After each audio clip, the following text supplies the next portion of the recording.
Okay, so a treatment plan slash behavioral reduction, I think you're getting it a little confused. So a treatment plan basically is like the initial intake that you have. Like, let's say that you just received a client and they want services. So you're going to run a type of assessment, whether it's VB-MAP, ABLES, whatever, depending on the learner. And then you create goals based off how they scored. And then you create a whole treatment plan, which also your company would probably have a treatment plan template. So then you insert your learner's specific, you individualize it to your learner, and then that's a treatment plan that you submit to insurance to request treatment and hours. And this during the treatment plan is when you say, you suggest 20 hours a week or 30 hours a week of ABA and this and this and that. So you're basically, the treatment plan is the initial plan that you do to submit to insurance to request services.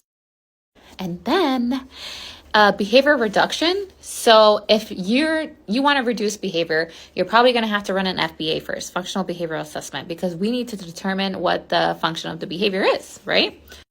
So once we determine the function of behavior, you create a BIP, which is a behavioral intervention plan. And let me tell you something.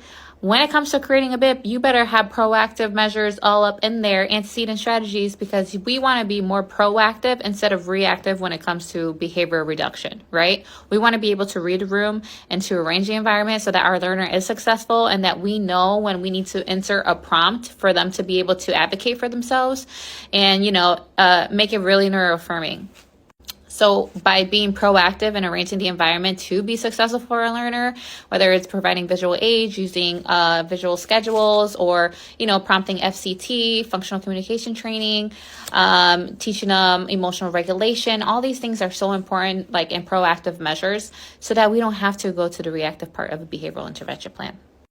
So once you conduct an FBA, you determine the function, and then now we can modify the environment and accommodate our friends, right? Usually if they're escaping or having behaviors, it's because, it might be a lack of skill, or it could be a sensory thing. So it's our job as the experts in the environment to be able to pinpoint exactly what's going on, but also be preventative and being proactive so that we can arrange the environment for them to be successful.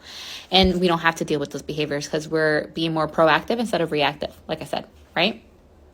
So when it comes to creating a BIP, you definitely want proactive measures, proactive antecedent strategies, and emotional regulation piece, coping skills, all those goodness, because our learners, think about it, they're younger than us, they're kids. So they're dealing with these strong emotions and they don't know how to navigate them. Or maybe they're nonverbal and they can't speak up and advocate for themselves and explain, hey, the lights are too bright, or it's too loud in here, or like, you see what I mean? So as us in the field, it's our job to be able to read the room and advocate on behalf of them so that we can arrange the environment for them to be successful. I hope that makes sense.